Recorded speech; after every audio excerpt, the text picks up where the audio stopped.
dengan alasan suka-suka gue nyan hak lu bekau rutanika nyan kehidupan lu bekaya atu liawaka. Itu bahasa yang lumrah dikeluarkan oleh orang-orang yang sudah sangat berani berbuat salah. Wahai hamba Allah,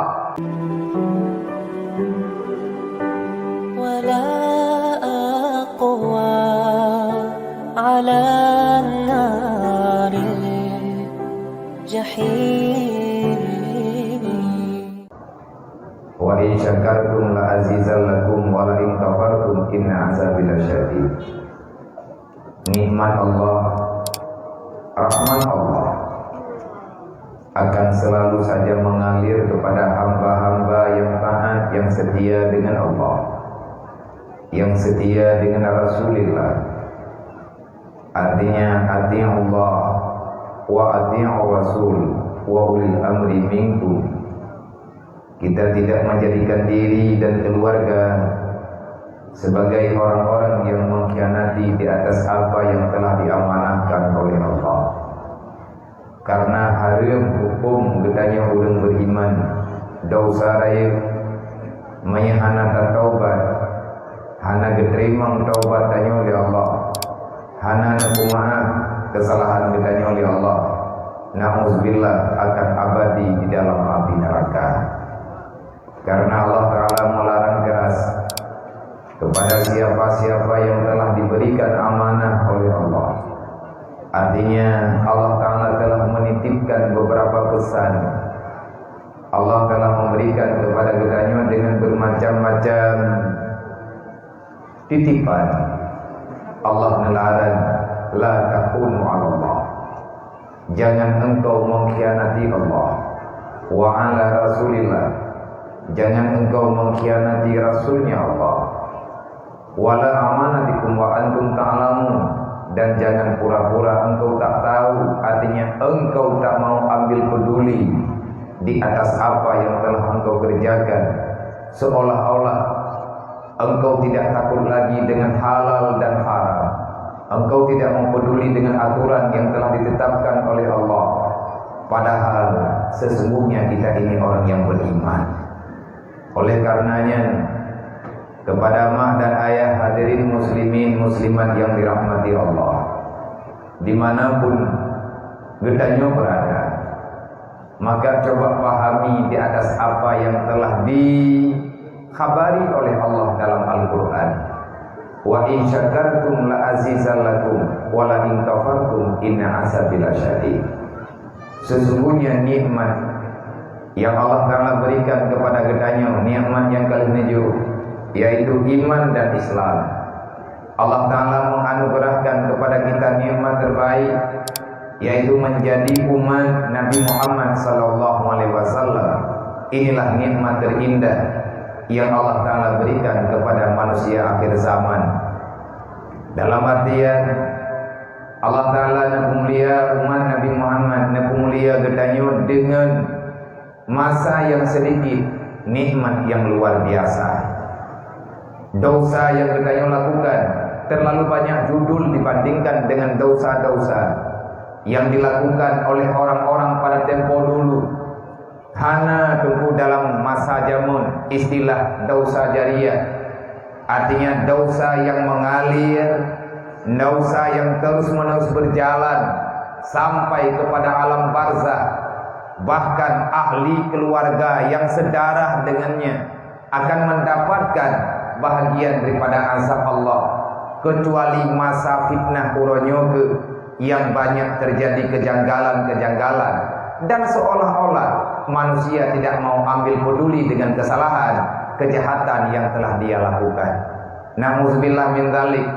Rame urang-uronyo bangga dengan kejahatan, rame urang-uronyo bangga dengan kebubuhan dosa, dengan alasan sosial, dengan alasan suka-suka gue nyan hak lu bekau rutanika nyan kehidupan lu bekaya atu liawaka. Itu bahasa yang lumrah dikeluarkan oleh orang-orang yang sudah sangat berani berbuat salah. Wahai hamba Allah, yang perlu katanya legetanya pribadi, sampai kapan kita akan begini? Sampai kapan kita merasakan kehidupan yang hancur laginya? Adakah kita telah siap untuk menerima balasan Allah yang sebenarnya? Putra balasan Allah, inna azabi lasyadid. Kalau seandainya engkau bersikeras melawan apa yang telah ditetapkan oleh Allah, wala in kafartum, ka ingkar di atas putra yang kalian lumpunan begali Allah. Gata manusia tak ingkar, tak lawan, tak putrah ulai. Artinya legedannya hana tak permen tabu, tak ulo-ulo makna wala in kafartum. Tak ingkar di atas putra yang kena juh oleh Allah. Maka inna azabil syadid, nikmat Allah akan berubah menjadi azab yang paling sempurna. Hana orang langdonyanyo yang sebenarnya ingin tinggal dalam neraka. Tetapi kenapa mereka banyak berbuat dosa? Karena pelampiasan kecewa. Karena kecewa dengan kehidupan. Bahkan sampai kecewa karena berharap pada insan dan makhluk yang lain. Gedanya hendak pasrah kepada Allah. Allah Ta'ala kalian pegah dalam Al-Quran. Tanda-tanda orang beriman, orang yang akan menyerahkan segala kehidupan, segala keputusan yang Allah Ta'ala berikan kepada hambanya, ganyan pasrah kepada Allah. Benar Allah Ta'ala dalam Al-Quran, fatawakkal 'ala Allah in kuntum mu'minin. Menyegata budaya manusia yang beriman, maka bertawakallah kata kepada alun kepada Allah. Serahkan urusan kata balun. Kepada kata tak serahkan urusan kata bak musuh lu. Artinya di saat kita terjepit dalam kehidupan, di saat ada cobaan yang Allah Ta'ala berikan kepada kita, kepada selesaikan masalah kita dengan Allah. Masalah tanya dengan Allah. Kenapa kita menyelesaikan dengan musuh Allah? Hana selesai tu. Artinya di saat kita hana teruhud, tak bedah kita hana teruhud dunia, tabah akhirat. Tak hendak langkah yang dinampakkan, yang diarahkan oleh nafsu dan syaitan. Ini kesalahan besar. Bahkan terjadi kesalahan karena Nabi kalian ingat kita yang hendak dengar, Nabi pegang al-jahlu rasul kabisa. Dasar kejahatan, dasar dosa-dosa yang dilakukan oleh manusia karena manusia itu tak paham, karena mereka itu tak dengar, karena mereka itu tak mengerti dengan apa yang dinamakan dengan agama. Islam adalah solusi bagi orang-orang yang mengerti dengan arti kehidupan. Islam tidak akan pernah bisa berjalan bagi manusia-manusia yang enggan menerima keputusan Tuhan. Islam akan menjadi bumerang bagi manusia-manusia yang setiap hari, setiap saat melawan Tuhan, melawan keputusan Arabnya, melawan keputusan Rasulnya, melawan keputusan agama. Itu sama persis kita mencampakkan diri dalam kebinasaan.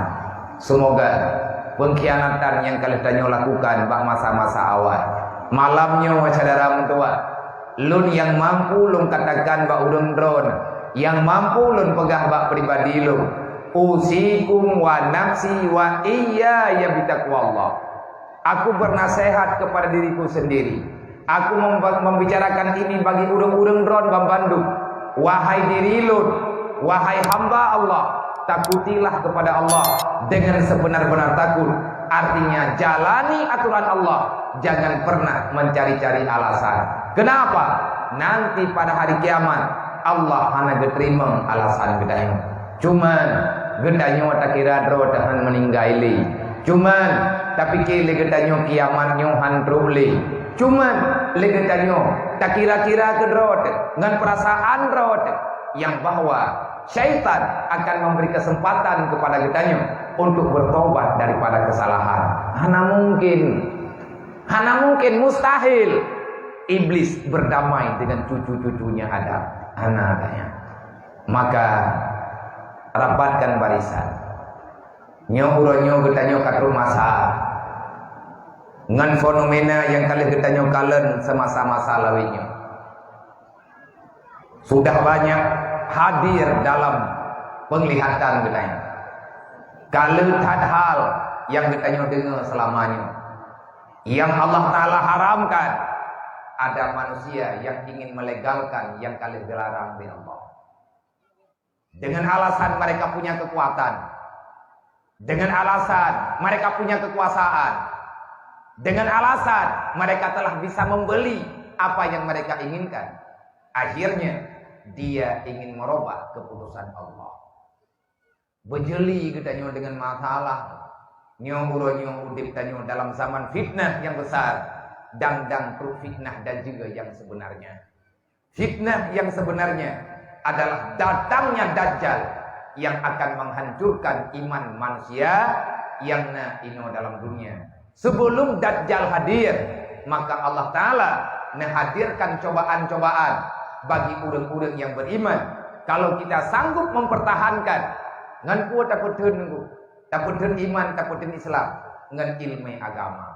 Bagi siapa saja yang setia dengan iman, bagi siapa saja yang menjalani aturan Allah, yakni Islam, maka orang itu akan Allah Ta'ala selamatkan di saat hari kehancuran yang sangat ditakuti oleh para nabi-nabi, yang sangat-sangat ditakuti oleh orang-orang yang mengerti dengan masalah yang sebenarnya.